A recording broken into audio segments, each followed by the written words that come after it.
Est-ce qu'il y a des opportunités actions à la bourse de Paris?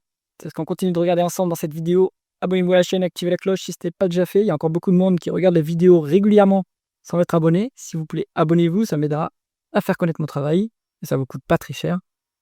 On commence tout de suite. On continue cette revue avec la liste des entreprises. Donc, on s'était arrêté à Ubisoft, caisse régionale, celle-là, on les évite.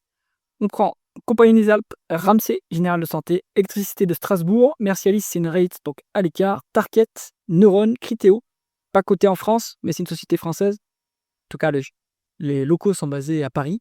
Via les compagnies, Alta Rate, ça c'est une rate, on évite. Bassac, on est sur de la promotion, donc ça on prend. GL Event et Voltalia. Je vous ai préparé la watchlist comme d'habitude. Symbole de cotation boursière de l'entreprise, nom de l'entreprise, industrie dans laquelle elle opère, la capitalisation boursière en dollars US, croissance du chiffre d'affaires en rythme annualisé sur 5 ans, les multiples de valorisation par rapport au flux, valeur d'entreprise sur EBITDA, ratio court-bénéfice, ratio court free cash flow, multiples de valorisation par rapport aux actifs tangibles, bon on ne va pas trop en tenir compte ici, il n'y a pas de décote, rendement des capitaux investis, rendement des fonds propres, ça c'est plutôt pour les financières, et rendement des capitaux investis pour plutôt les entreprises classiques on va dire.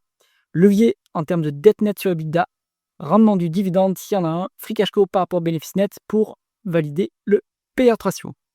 Première entreprise de la liste, c'est la Compagnie des Alpes, donc l'entreprise qui gère des stations de ski dans les Alpes.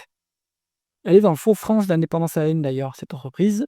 On est sur 1,4 milliard de market cap, 10% de croissance du chiffre d'affaires en rythme annualisé sur 5 ans, donc il y a une forte reprise du tourisme. Le groupe en profite. 8 en BE sur EBITDA, 13 en PE, 16 en price to free cash flow. Pas très cher. Pas très cher. C'est limite value, c'est un petit peu plus cher que de la value, mais bon. On est à 5,6 en rendement et capitaux investis. Ça, c'est pas extraordinaire. Après, bien sûr, c'est intensif en capital comme activité, puisqu'il doit avoir l'immobilier en propre. C'est pour ça, à mon avis, que la rentabilité n'est pas énorme. 1,9 fois les l'EBITDA en dette nette. On est à 4,4% de rendement du dividende, donc dividende quand même intéressant, avec un PE ratio à 50%. Attention que les free cash flow sont plus bas que les bénéfices nets. Bon, il doit y avoir une dépense en capital importante pour cette activité qui, à mon avis, commence à devenir mature. Hein, donc les free cash flow vont remonter, à mon avis. On est sur un PE ratio qui est quand même soutenable, donc le dividende est soutenable. Donc, Compagnie des Alpes, je pense que ça peut être intéressant. D'un point de vue plutôt value, plutôt dividende, tranquille, à mon avis, pas de problème. Alors, ça dépend du pouvoir d'achat, évidemment, des Français. Hein. Et donc ça, c'est un peu sous pression actuellement, mais autrement, c'est plutôt sympathique comme activité. Ramsay Général de Santé, ça c'est une mutuelle de santé des mémoires. On est à 1,3 milliard de market cap. Là, c'est plutôt, alors le mutuelle, je ne suis pas spécialiste, hein, je pense que ça s'analyse comme une assurance. 5% de croissance du chiffre d'affaires en rythme annualisé sur 5 ans. On n'a pas le multiple price earning. Pourquoi? Parce qu'il y a une perte nette. Donc ça, c'est pas ouf. Pour les financières, il vaut mieux regarder les bénéfices nets. Donc free cash flow, on n'en tient pas trop compte. Bon, voilà, c'est plutôt compliqué pour une financière de faire une perte nette, donc plutôt à l'écart de Ramsay, hein, parce que c'est pas assez qualitatif comme dossier. Avant de continuer, si jamais vous cherchez un portefeuille d'investissement passif et performant, cliquez sur le lien en haut à droite de la vidéo. La prochaine entreprise de la liste, c'est Électricité de Strasbourg. Attention, il y a EDF au capital, ce qui veut dire qu'il y a un État au capital, et donc on peut avoir des problèmes. C'est un marché régulé en plus, donc attention. Hein, en fait, l'État a du coup deux moyens de se servir. Hein, soit il fait remonter les dividendes, soit il impose des taxes supplémentaires. Donc méfiance quand même. 1,3 milliard de market cap, 13% de croissance du chiffre d'affaires en rythme annualisé sur 5 ans, donc il y a une forte croissance. 4 en BE sur EBITDA, 8 en PE, 10 en price to free cash flow. C'est value. 24% vraiment les capitaux investis, ça c'est énorme. Surtout que c'est une entreprise qui est intensive en capital. Alors s'ils font leur propre production d'électricité, ce que je crois, eh bien c'est énorme comme rentabilité. Cash net, le dossier est cash net, donc ça c'est bien. On est à 7,2% de rendement du dividende qui est en dessous de 50% en termes de free cash flow pour le payout ratio, donc c'est soutenable. Donc bon petit dossier, hein, c'était Strasbourg, c'est intéressant. Moi j'ai mes précautions par rapport à l'État au capital indirectement, évidemment, et le fait qu'on soit sur un marché régulé. Ici, on n'avait pas ces précautions, je pense que c'est un dossier intéressant d'un point de vue dividende surtout, mais aussi value, hein, pourquoi pas. Target, bon là c'est une situation spéciale, eux ce sont les spécialistes des revêtements de sol. Il y a eu une première OPA il y a quelques années maintenant, elle est en train de se régler, donc je pense que l'OPA va arriver à sa fin et que l'entreprise va sortir de la cote. Je ne suis pas un spécialiste du dossier, enfin j'ai pas suivi cette situation spéciale, si vous en savez plus, dites ça en commentaire, dites-moi ça en commentaire, j'aurai plaisir à vous lire. D'un point de vue métrique en tout cas, alors il y a une perte nette. C'est le seul souci que je vois sur le dossier. Sinon, la rentabilité est plutôt faible. Voilà, hein, pour moi, c'est plutôt un dossier situation spéciale plutôt qu'un dossier value par exemple, même si le multiple de VE sur EBITDA est plutôt bas. Bon. Criteo, technologie, on est plutôt dans le ciblage publicitaire, hein, donc c'est très niche. C'était l'entreprise qui faisait rêver maintenant il y a 10 ans et c'est bien développé, mais régulièrement son modèle d'affaires est remis en question par le changement dans les navigateurs en fait, internet, par les réglementations sur les cookies, etc. Bon, j'ai pas suivi où est-ce qu'ils en sont technologiquement, mais en tout cas, ce qu'on voit, c'est qu'ils sont en décroissance en rythme annualisé sur 5 ans. Hein, donc, on l'a dit terminé, hein, il n'y a plus de croissance sur cette boîte. 3 en VE sur EBITDA, 10 en PE, 6 en Price to Cash Flow. Et bien en fait, en revanche, c'est value. Hein. Je trouve que c'est un dossier value en fait. Hein. 10 en rendement des capitaux investis, cash net sur le dossier, et on n'est pas sur pas de dividendes. Peut-être qu'ils rachètent des actions, il faudrait regarder. Puis c'est comme elle est cotée au Nasdaq, la tradition, enfin, les entreprises américaines, enfin, en tout cas cotées aux États-Unis, ont plutôt tendance à rendre du cash aux actionnaires il y a des rachats d'actions. C'est peut-être le cas de Criteo. Ce que je vois ici, c'est que c'est très value en fait. Hein. Donc je pense que plus personne ne croit dans cette entreprise. Et du coup, le marché il a un multiple ultra bas pour une société plutôt technologique. Hein. Pour moi, je trouve que c'est pas une société de médias, c'est vraiment technologique. En publicité, on va dire, allez, à la rigueur. Donc vraiment, pour être value, pourquoi pas. Attention que ça, c'est au Nasdaq, hein, que ça s'achète. Donc vous l'avez pas en PEA de mémoire. Neuron, belle ESN française, qui est à mon avis bien positionnée pour jouer la reprise. Alors la publication qui a eu lieu cette semaine n'était pas incroyable, évidemment, comme toutes les ESN. Mais du coup, la valorisation n'est pas si élevée que ça par rapport à l'historique. On est sur 1,2 milliard de dollars de market cap, 9,7% de croissance du chiffre d'affaires en rythme annualisé sur 5 ans. Forte croissance quand même. Ça a bien un peu ralenti quand même sur les dernières années, mais à mon avis, ça va se reprendre. 9 en VE sur le EBITDA, 22 en PE, 16 en price to free cash flow. C'est pas exorbitant, c'est pas value non plus, mais c'est raisonnable pour la croissance qui est en face. Bonne rentabilité, ça c'est une rentabilité digne d'une ESN, hein, 11% rendement des capitaux investis, c'est convenable. Cash net sur le dossier, très bien, il pourrait faire des acquisitions s'il le souhaitait. 3,1% de rendement du dividende, c'est rare d'avoir un niveau de dividende aussi élevé sur du Neuron, donc c'est bien. 55% de payout ratio, mais les free cash flow plus élevés que le bénéfice net. Donc, dividende soutenable. Voilà. Neuron, je pense que c'est bien. Je pense que c'est bien pour jouer la reprise des ESN, pour avoir un dossier de croissance à prix très raisonnable. Hein, donc, pourquoi pas. Via les compagnies. Donc ça, c'est une société plutôt holding. En gros, c'est une société qui a des participations dans Bourse Direct, une entreprise qui s'appelle Financière de, j'ai oublié le nom, qui est un courtier interbancaire en Suisse. Et il y a une troisième activité.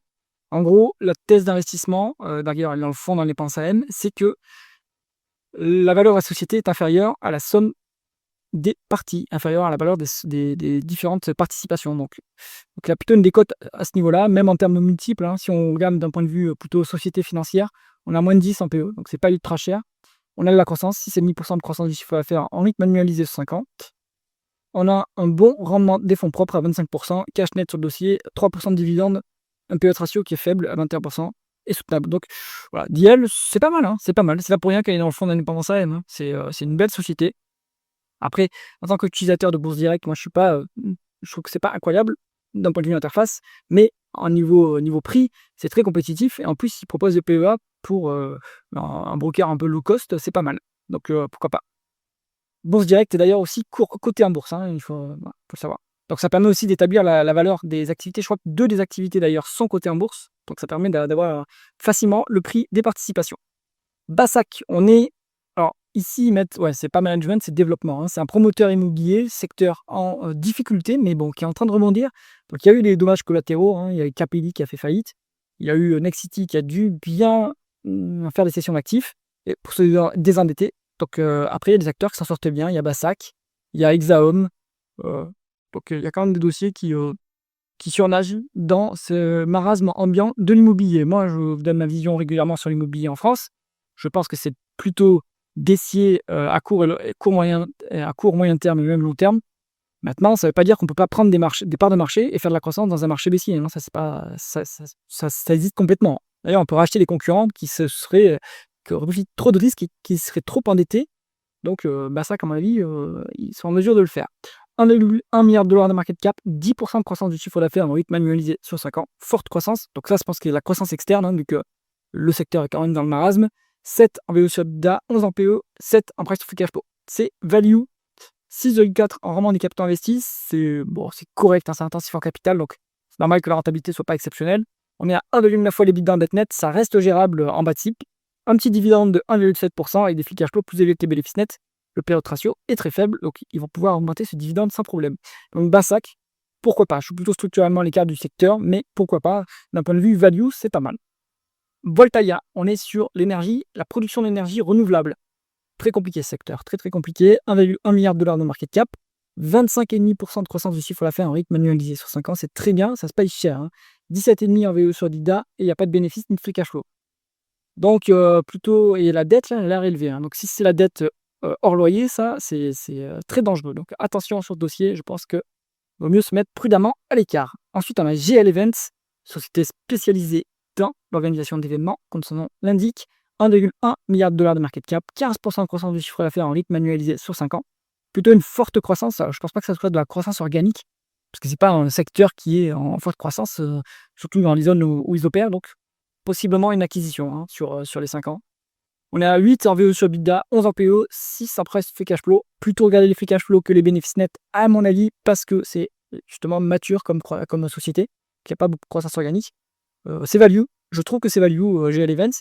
On a 6% vraiment les capitaux investis, ça c'est faible. Hein, par contre, c'est pas intensif en capital, hein, l'organisation des événementiels, donc plutôt mitigé. 3,8 fois les EBITDA en dette nette, il faut regarder. Je pense pas qu'ils soient endettés réellement à ce niveau-là. Il y a possiblement des loyers qui sont inclus là-dedans, donc il faut les enlever parce que la norme IFRS 16 inclut les loyers, les obligations locatives dans l'endettement, alors que c'est plutôt une dépense opérationnelle.